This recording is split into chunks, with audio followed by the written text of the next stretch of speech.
Yo guys, another video today. The KSI vs Tommy Fury face-to-face just came out today, and I have a lot of takes and views on it. In this face-to-face, I saw JJ usually doing the same things, but we got to see a real uptake of Tommy being, without his father the whole time. But in this fight, I think we're going to see a lot of recurring themes from JJ. I think in this fight, you're going to see part of the old KSI that fought Logan rather than you would see the newer KSI that fought Fournier, Swarms, and Pineda, and Temper. You're going to see a guy that's going to be more raw. He's going to box. He's not going to box. He's basically going to fight. And I think that's what's happening in this fight. And just wanted to pull up the camera today just to basically explain that. I'm gonna have clips littered throughout this video to just solely explain what my takes are on this fight. With this fight, we have these two different guys who have two different styles, like totally different. Tommy's a traditional boxer who has a traditional boxing style, while KSI does not and has more of an MMA type of style that has been converted into boxing standards. With these two styles, I have a video clip up here where it explains all throughout of how JJ fights and how Tommy fights. See, while JJ fights with more intent to push forward in his fights against Tommy and his fights against Swarms and Pineda, Tommy's not going to be just like that. He can't just run out there mindlessly and start doing that.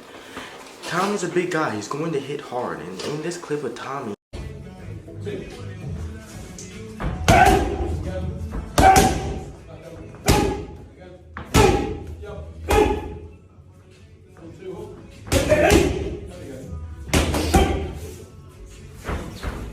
with more intent to push forward in his fights against Tommy and his fights against Swarms and Pineda, Tommy's not going to be just like that. He can't just run out there mindlessly and start doing that.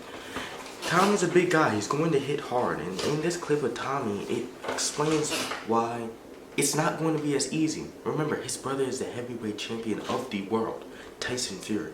If he goes in there mindlessly swinging, then he's probably going to get phased. Would I say knocked out, but definitely phased. And in my analysis with these two clips, I see that there's weaknesses with both, but the reason why I think KSI has the ability to pull off this win in the first place is solely because of the weakness that Tommy Fury showed at the end of his fight against Jake Paul. At the end of the fight against Jake Paul started to become desperate, and he started, instead of trying to outbox him, he just tried to fight him. And at the end, that's when he finally knocked down Tommy Fury. Now, Tommy wasn't dazed or hit like that anywhere before. So this was just happening right there solely because of not of exhaustion, not because he got dazed, not because he hit him with a huge power shot, solely because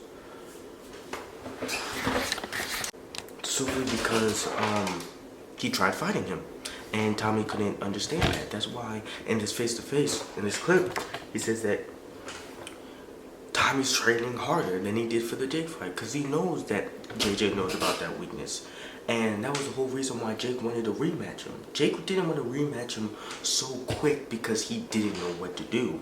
He knew Tommy's weakness, and he realizes that JJ knows Tommy's weakness.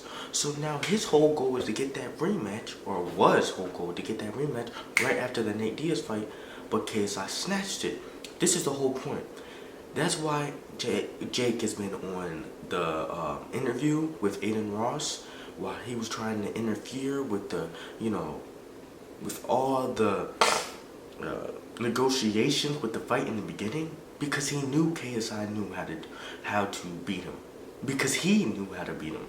And then that's the seriousness of the situation. Jake is finally getting into a position where he might actually be seen as an influencer boxer again. He was kind of being pushed out of that from beating guys like Nate, Silva, Woodley, all these other guys, Ben Askren.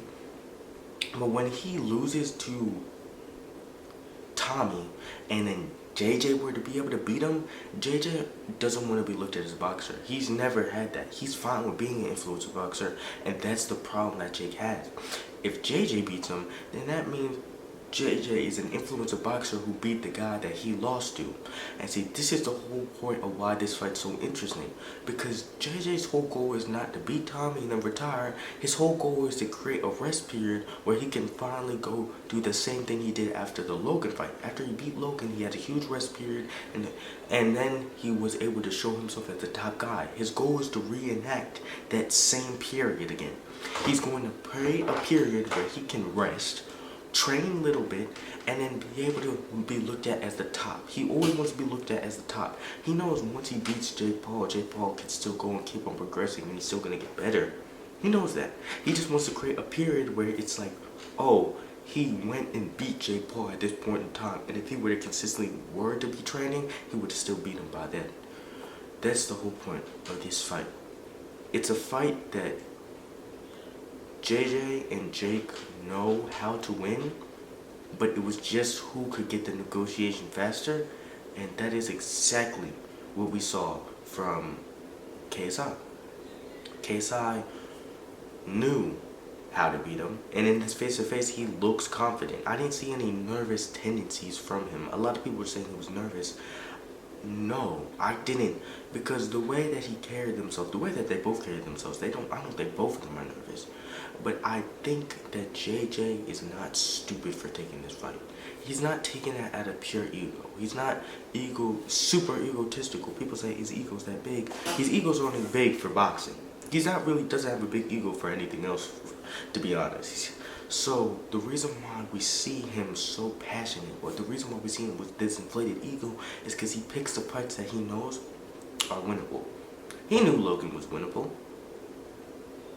He wouldn't have took that fight in the first place. He knew Swarns and Pineda winnable, of course. He knew Fournier was winnable. And he knows Tommy is winnable. Same with Jake. Jake does not fight random guys that he knows he cannot beat.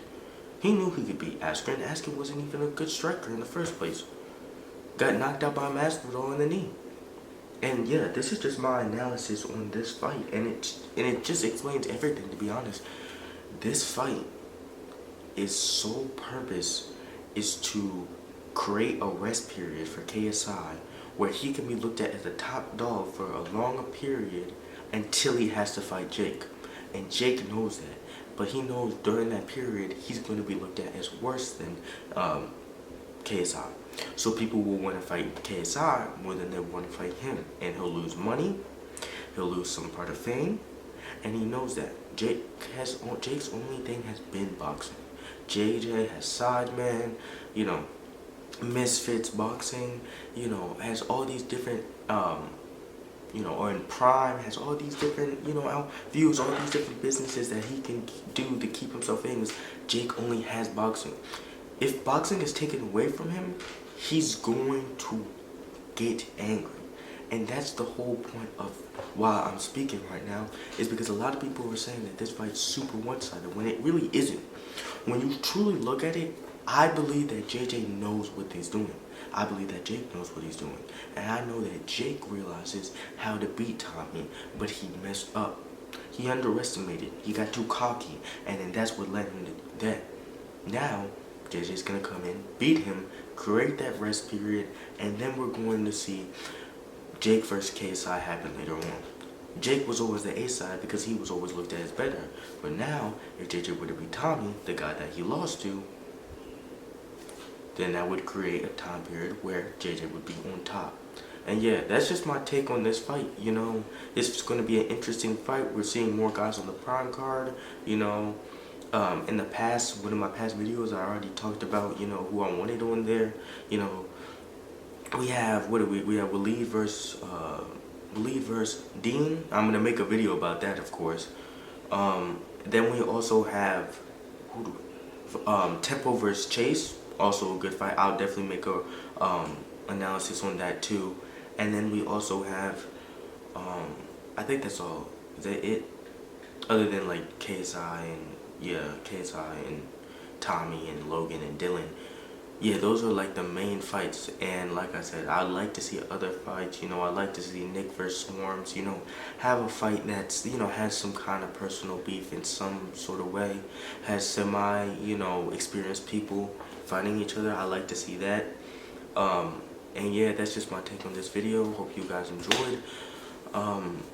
Yeah, I like to continue making these videos, going to make vlogs too, so I'm gonna implement those in. But yeah, that's just my take. I don't see this fight as one-sided as everybody sees it as, and I think if you look in and out and look at it more, you could tell just from demeanor. I'm not looking from sparring footage because I don't have sparring footage of recently of both of them, but I'm looking at it from the demeanor.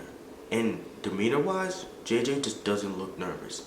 Even with somebody that has a big ego, you could tell when they're semi-nervous against a guy that they might win against. They'll hide it in the inside and it comes up a little bit.